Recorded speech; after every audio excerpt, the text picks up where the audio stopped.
Hey guys, I'm Angelo, and welcome back to Crypto Coin Consultants. This will be the second video of a two-part series on how to trade on an exchange. In this video, I'll be showing you slightly more advanced tricks you can use to save money when trading. Let's get started.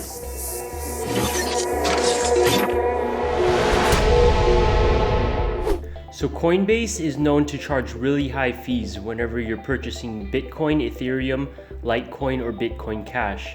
But what most people don't know is that you have access to their trading platform if you have a Coinbase account, which is called GDAX. You use the same credentials to log in, and once your account is verified, you'll have instant access to their trading platform. The way you can save money using GDAX when purchasing Bitcoin or all the other coins is by depositing fiat into your Coinbase account through here, which takes anywhere from 5 to 10 business days to hit your account. Once your money is deposited into your USD wallet on Coinbase, go into GDAX, click deposit, and select Coinbase account since you'll be depositing from Coinbase to GDAX. Select the amount that you want to transfer over from your USD wallet and click deposit funds. You'll then see the amount instantly reflect in your balance. From here, you can buy or sell using market orders, which take a nominal fee, or you can set limit orders, which charge no fee at all. As you can see, the process of depositing fiat into Coinbase, transferring it over to GDAX, then purchasing using a limit order costs no fees at all. When you want to withdraw from GDAX to transfer to an exchange, it charges no fee at all whatsoever. To transfer over, click Withdraw, click on BTC address, and enter the BTC address of the exchange that you want to send to. You'll also have to have two-factor authentication set up, and your two-factor authentication code will be the same one that you use for Coinbase. The next thing I want to discuss is what's called maker and taker fees.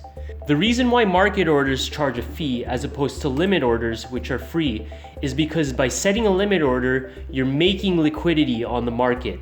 Providing liquidity on the market just helps the exchange overall. Therefore, on GDAX, you pay no maker fee. By using a market order, you're taking liquidity off the market, and therefore they charge a fee. Let's move back over to Binance.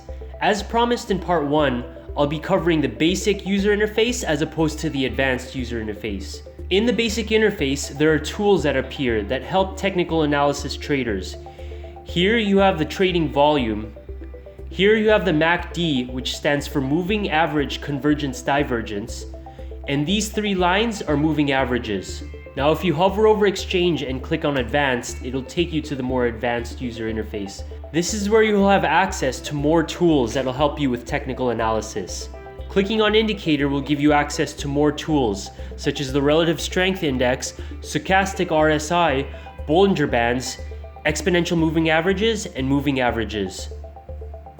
Clicking on Tools will give you access to tools that allow you to draw on the graph, like creating trend lines, for example.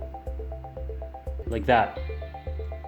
Another thing to keep in mind when using Binance is that you save money when you hold BNB tokens to pay for your trading fees. As you can see here, you pay a 0.1% trading fee if you don't hold any BNB tokens.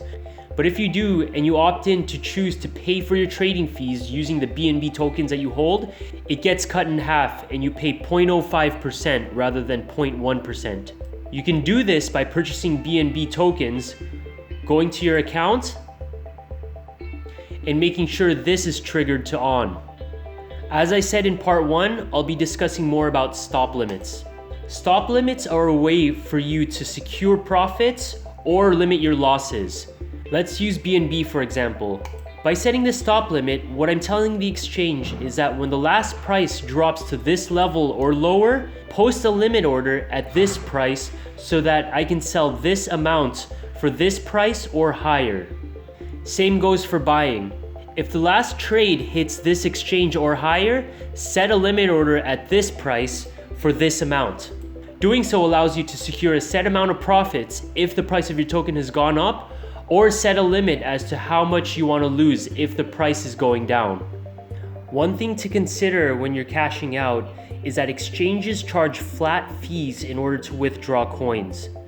To exchange from crypto to fiat using GDAX or Coinbase, you can use either Bitcoin, Ethereum, Litecoin, or Bitcoin Cash. Knowing this, you'll want to take a look at the withdrawal fees the exchange is charging for each coin and find out what's cheaper. Withdrawing Bitcoin, for example, charges 0.001 Bitcoin. At today's price, that's about $9.5 to withdraw. Let's take a look at the other coins to compare and find out what's cheapest. Withdrawing Ether charges 0.01 Ether. At today's price, that's about $11 to withdraw. Withdrawing Litecoin charges 0.01 Litecoin. At today's price, that's about $1.50. And finally, withdrawing Bitcoin Cash charges 0.001 Bitcoin Cash. At today's price, that's about $1.37.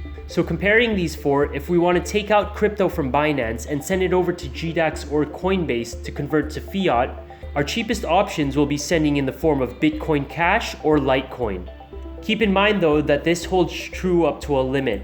Converting from Bitcoin to Litecoin costs fees as well before you send. So if you have to convert more than 0.4 Bitcoin over to Litecoin, then you're better off sending it off as Bitcoin instead.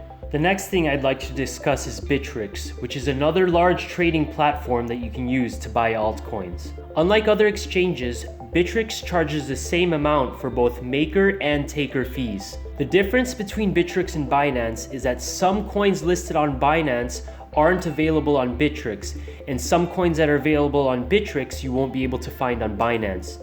So it's smart to open up an account with both exchanges so that you can have access to as many coins as possible.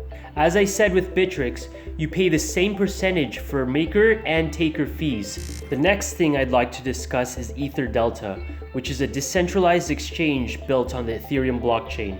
Once you're at EtherDelta, you can either create a new account by clicking on New Account, or you can import an existing account if you have a MyEtherWallet account.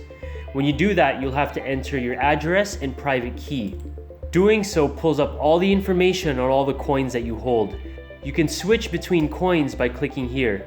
Doing so pulls up all the information on all the different tokens you hold, which you toggle through by clicking here. One thing that differs from EtherDelta as opposed to other exchanges is the deposit and withdrawal process. If you've imported your MyEtherWallet account and you already have funds in it, then you'll see a balance right here.